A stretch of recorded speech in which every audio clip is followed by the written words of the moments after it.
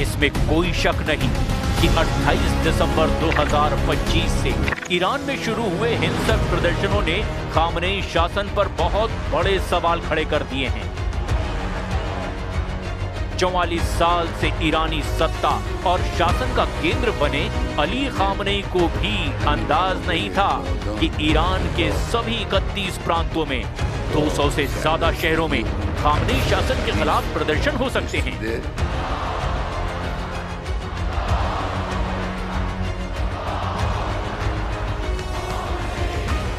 IRGC का हिंदी में पूरा नाम इस्लामी क्रांतिकारी गार्ड कोर यानी इस्लामिक रिवोल्यूशनरी गार्ड कॉर्प्स है। इसे फारसी में सिपह-ए-पासदारान भी कहा जाता है। दावा किया जा रहा है कि इसने बेरहमी से प्रदर्शनकारियों को कुचल डाला है।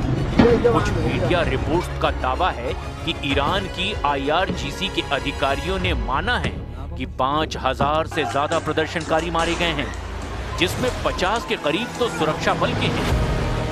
द संडे टाइम्स की एक रिपोर्ट के मुताबिक ईरान के भीतर डॉक्टरों के एक नेटवर्क ने अनुमान लगाया कि मौतों का आंकड़ा 16,000 से 18,000 तक जा चुका है। ऐसे हालात में खामनेई शासन के खिलाफ अमेरिका और इजराइल ने हमले क्यों नहीं किए, वो भी एक बड़ा सवाल है। लेकिन कुछ रिपोर्ट्स में दावा किया गया कि ईरान ने अपने जंगी तेवरों से अमेरिका और इजराइल को बैकफुट पर धकेल दिया।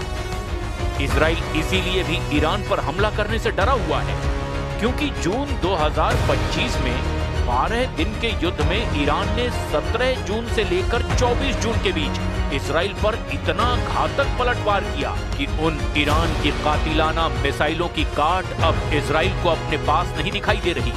वो तो ट्रंप ने आखिरी वक्त पर ईरान पर दबाव डालकर युद्ध रुकवा दिया, वरना इजराइल की राजधानी तेल अवीव का हाल भी गाजा जैसा हो जाता। और यही वजह है कि ईरान के सुप्रीम लीडर अली खामनेई ने दहाड़ते हुए राष्ट्रपति ट्रंप पर ऐसा हमला किया कि ट्रंप भी सकपका गए। अब मजबूरी में ट्रंप भी ईरान के सुप्रीम लीडर पर तीखे हमले कर रहे हैं।